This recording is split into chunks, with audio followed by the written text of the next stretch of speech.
Good morning everybody, I am here at Westfield, just checking out the yard here. Doesn't seem to be too much action going on. Just today I thought I'd do a beginner's guide to train spotting video, since I went on YouTube the other day and found almost literally no videos, so I thought, oh, hey, I'll give this a go. So first of all, guide to train spotting in New Zealand. First of all, I want to cover safety. If you're new to this, no excuses, stay off the tracks. If you see tracks, don't walk on them, don't be an idiot, don't be stupid. You should only be on the tracks if you're a Kiwi Rail worker and you have certification to be there. Anyway, second step, I'll just grab my little bit of paper.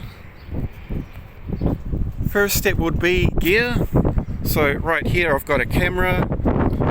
So if you're starting out, you're probably just going to start with, say, your phone camera. When I first started out, I started off with just a cheap $150 digital camera. Now all the gear I've got is probably, well, put it this way, it's enough not to say.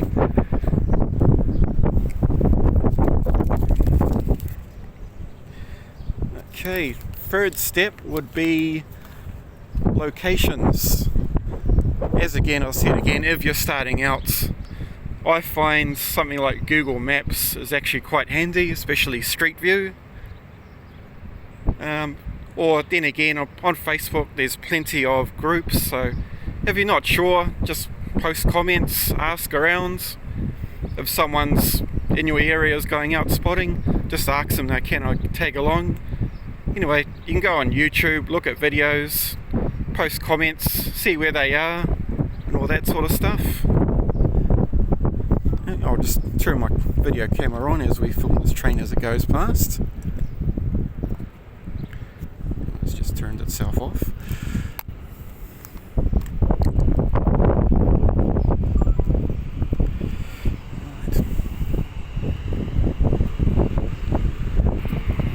Just going past now is one of Auckland's new electric trains. I think they ordered about another 15 not so long ago, which I think they're all in the country now, but I think most of them are still being in the testing process.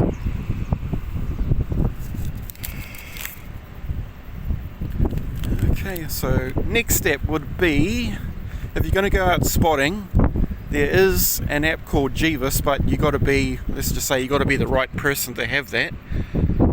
So in New Zealand, train spotting, it's a little bit of a hit and miss. People do post schedules on Facebook, but again, not all trains run to the schedule.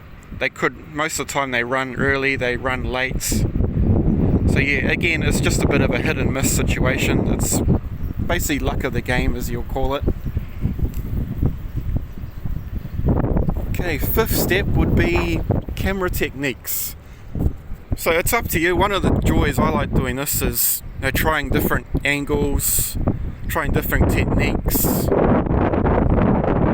seen some people have put their camera on the ground as the train goes past, and if there's a puddle, it creates really good reflections and things like that.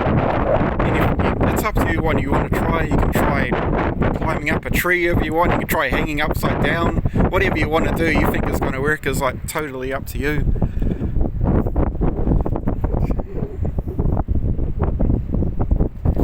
And again, on locations, just another word of safety. As I said before, you'll probably use Google Maps, something like that, to find locations.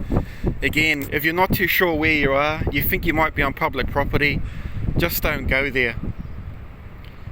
You don't know what's...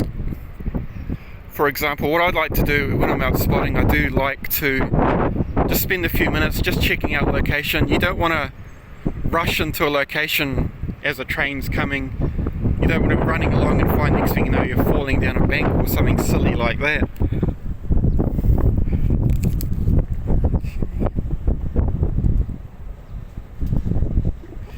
So next step, while you're out train spotting, you'll probably find that members of the public will see you. Now, this is actually quite a bit funny. They may see you as a little bit odd, but then again, you've got to remember, this is a hobby. You know, we're out there to enjoy it. We're not out there to upset the public. and saying that if you're going to be spotting at locations, especially around Auckland, I've found that some of the station security, they tend to have their own, well, they make up their own rules. There is a rule around Auckland stations that you're not allowed to do any photography if you're going to be using it for profit, but if you're using it for your personal use, that is totally fine. I've had a few cases where I've been at Papatoe, and one time I was out there just photographing at the end of the platform, not in anyone's way, and the guard comes up and says to me, "Oh, you can't do this," and I said to him, "No, this is for personal use, I'm not making a profit or anything on this." Then he turns around and says, "I don't care, delete it now or I'll smash your camera."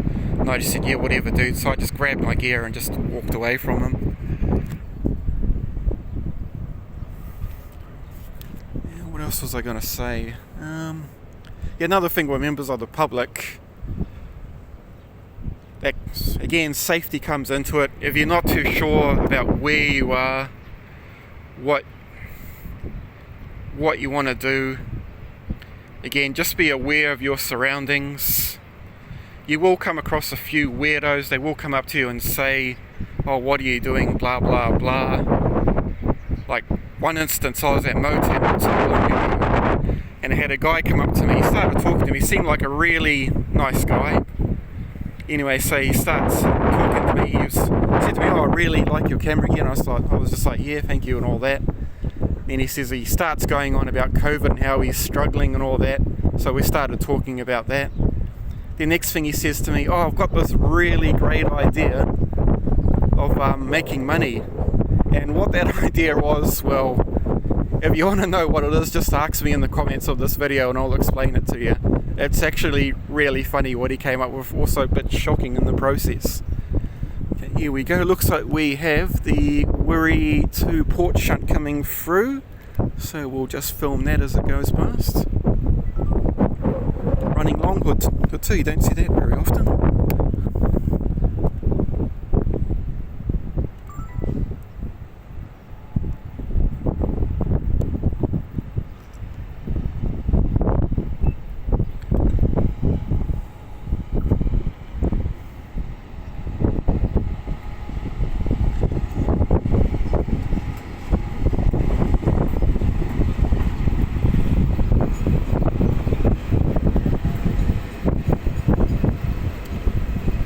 Wouldn't that gut you? A commuter train gets right in the way.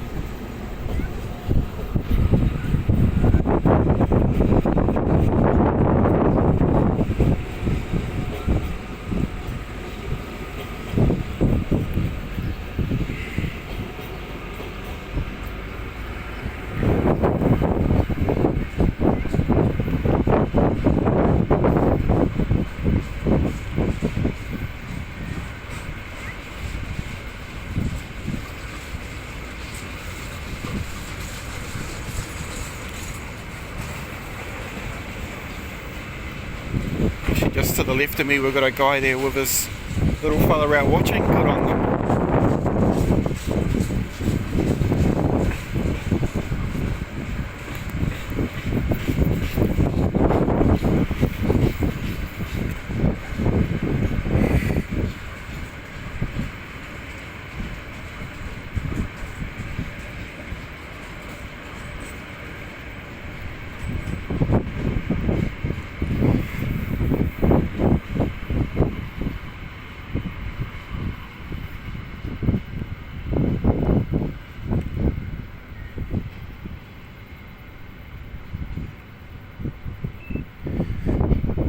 As you can see, all the trains around Auckland are just going slow at the moment because track works have just been done.